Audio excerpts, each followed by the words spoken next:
Well, good afternoon. If you can believe it, I've been asked in about 5 minutes to address two quick questions. One is say something about the importance of preserving Christianity in the Middle East, and then to suggest what initiatives might achieve this in a post-ISIL or ISIS genocide designation world. So let me just begin with this. Often we start by talking about the pain and suffering of the Christians and other minorities in Iraq and Syria. And surely we should be concerned about that. But that should not prevent us from thinking about the larger question of the existence and the continued existence of Christianity in the Middle East, and what would be lost if we did lose that. So I'd like you to consider just very quickly a series of facts. First fact we all know, I think, that the ancient Christian communities of Mesopotamia in the Middle East have existed since the first century. If you go back to the very first chapter of Acts and you read there about the fact that Jesus, right when he ascended, talked about the spread of the faith to the end of the earth, and then at the day of Pentecost, which the church considers when the church began, and you look at the list in Acts 2 of those who were there, the Parthians, the Medes, the Elamites, when you look at where those folks were from, that means these were Jews from all over the world.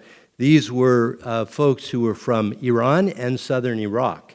If you look at the 3rd and the 4th century church historian Eusebius, you discover that 2 of the 12 apostles, Thomas and Jude, made their way to this part of the world as well. And then there is further evidence that Christianity simultaneously was coming into the Mesopotamia region from southern Turkey. It was coming by sea into southern Iraq. All of this brought this ancient faith to the heart of Mesopotamia from the very beginning. You even have a situation where Christians fled persecution in Rome by going to what is now Erbil.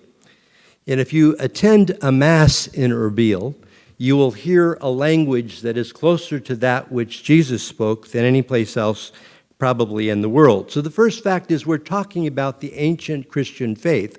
We're not talking about missionaries by and large who have planted Christianity in the Middle East. The second point I want to just very quickly make is that Mesopotamia and the ancient churches of Mesopotamia were the center of the spread of Christianity further to the east, whether you're talking about India or Central Asia or China, obviously, and also to Arabia. This was a major hub of Christianity long before it was that in Western Europe.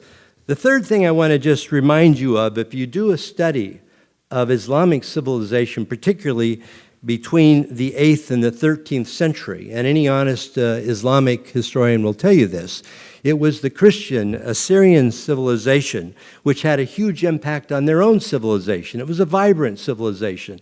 They were translating into Arabic from Syrian and Greek sources all sorts of things that were very critical to the world's civilizational history, including that of Islam.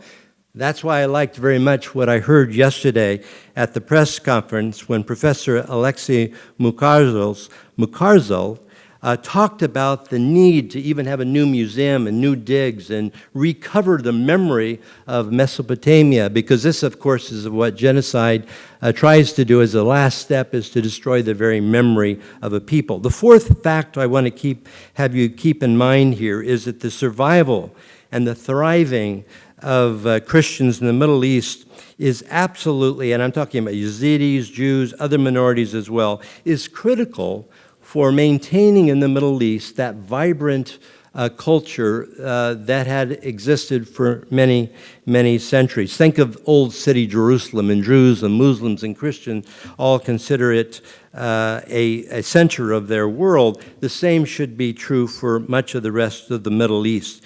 And why should this be the case? Why should we care that this indeed is how the Middle East function? And it has to do with what our understanding of the human person is. Is the human person about that sacred quest that each human being has to explore matters of transcendence, or as we would put it in the Christian world, being committed, being created in the image of God, which requires us to understand, form a relationship, and to respect others on that quest as well. And so there's no separating what happens in the Middle East from what happens in the rest of the world. If you think we can just cordon ourselves off and not think about it, think again. It will not work. Article 18 of the UN Declaration of Human Rights epitomizes that commitment to the right of all to explore transcendent questions, and that's what we got to have happen here as well. So what do you do in a nutshell? And here I'm going to limit myself just to 2 or 3 points. First of all, I would suggest that we've got to avoid succumbing to the temptation that is all around us at the present time, and which is to sort of despair that there's anything that can be done, that in fact, if we do anything, we'll make it worse. And surely we have learned, in fact, as we did in 2003, that getting rid of one bad leader doesn't necessarily improve the situation. Historians of the French Revolution would say the same thing. It's just naive to believe that necessarily getting rid of something bad will produce something which is better. We just have to be smart about this. It doesn't mean you don't intervene, that you don't do anything, but you realize that there isn't any automatic connection to improvement. And then the last thing I'm going to say is this. A lot of debate about the so-called Nineveh Plains Regional Project, the de facto safe zone for Christians and others to live and flourish. And here I'm going to simply say this. There are many who simply believe that this is too difficult and even an impossible task, and they can throw up 1,000 reasons why it will not work. And I think the right response to those questions is, do you have a better idea which would be less difficult to accomplish in what we need? Or do you just want to prepare for all the planes to come in and take the remaining Christians out? And I am reminded of the words of Winston Churchill when he was talking about democracy, and he made his famous quip, "Democracy is the worst form of government except for all the others." And I would say that about this, yeah, it's going to be hard to set up any kind of a safe zone in the Nineveh Plain. I don't know what the alternatives are, but to try that at least. Particularly it might work if, as I've heard it said yesterday, that the Nineveh Plain is not just for Christians, it's for other minorities. And it does take into account what the majorities in the area need to think about as well.